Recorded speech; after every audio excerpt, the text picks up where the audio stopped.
J'étais là aujourd'hui pour parler en gros de mon expérience sur le terrain en résidence senior.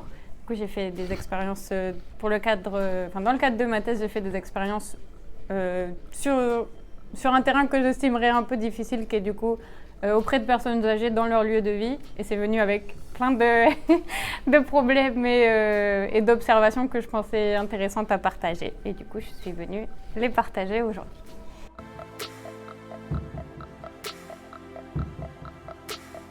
Alors, du coup, moi, je travaille sur ce sujet dans le cadre d'une thèse CIFRE, donc c'est-à-dire entre un industriel et un partenaire académique.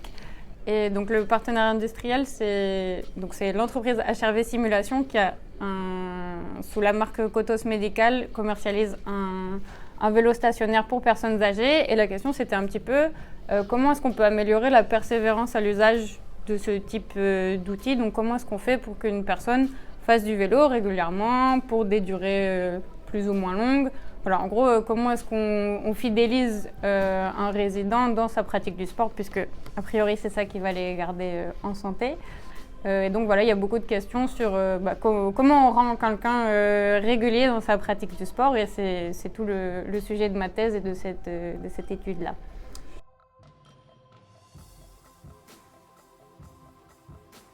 Oui, donc là, on a comparé par exemple l'utilisation d'exergames, donc c'est-à-dire des jeux qui permettent de faire de l'exercice, donc plutôt interactifs avec une grosse demande cognitive, et on a comparé ça à plutôt du divertissement, donc quelque chose de plus passif, regarder la télévision.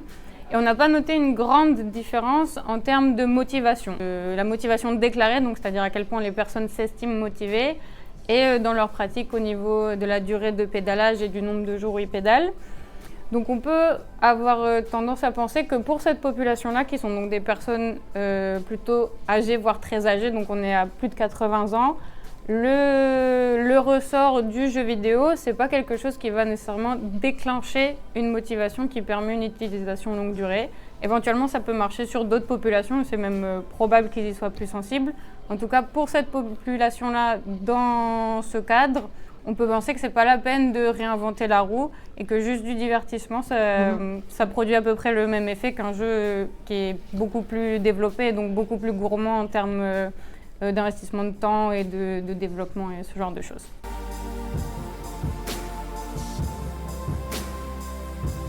Alors oui, en tout cas, c'était assez difficile, pas forcément pour les points que je pensais en fait.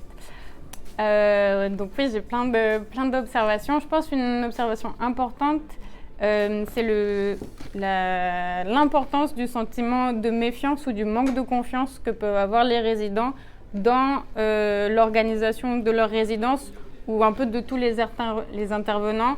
J'ai eu beaucoup de remarques sur le fait que moi j'étais bien sympathique, mais qu'après mon expérience on allait la monétiser, qu'on allait leur demander de l'argent, ou que le fait que mon expérience allait perturber leur quotidien, notamment sur d'autres activités avec d'autres intervenants. En fait, il y a, je pense, probablement des manques de transparence ou de communication qui font que l'organisation dans la résidence et ce sentiment éventuellement d'insécurité ou de manque de communication impacte l'intervention que nous on amène, même si on la veut transparente et claire et lisible avec un dialogue.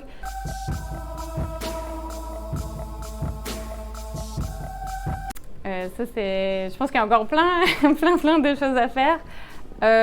Sur les personnes âgées, je pense que déjà, on avance, je pense, du bon côté où aujourd'hui, de plus en plus, on a des designs centrés utilisateurs, donc où on demande à la population en question qu'est-ce qu'ils aimeraient. Donc je pense que ça, c'est la bonne étape et qu'il faut partir de là pour faire les prochaines propositions d'encadrement ou d'intervention, ce genre de choses. Il manque beaucoup de moyens généralement en résidence senior, donc je pense qu'il y a plein de bonnes interventions à développer et à concevoir en laboratoire ou avec la recherche. Après, il faut voir à quel point elles peuvent être appliquées sur le terrain, d'un point de vue purement matériel, financier et ce genre de choses. Et aussi à prendre en compte, je pense, c'est le remplacement de la population âgée, en quelque sorte, le changement de génération va mener aussi à un changement d'expertise en termes de technologie chez les les nouvelles personnes âgées qui vont arriver à cet âge-là dans 10-20 ans, ils vont quand même avoir une utilisation très différente ou une familiarité très différente avec les nouvelles technologies. Et ça va complètement changer les résultats qu'on peut trouver aujourd'hui. Donc ça aussi, c'est à prendre en compte à quel point nos résultats vont être viables et sur quelle durée. Voilà. C'est tout bon.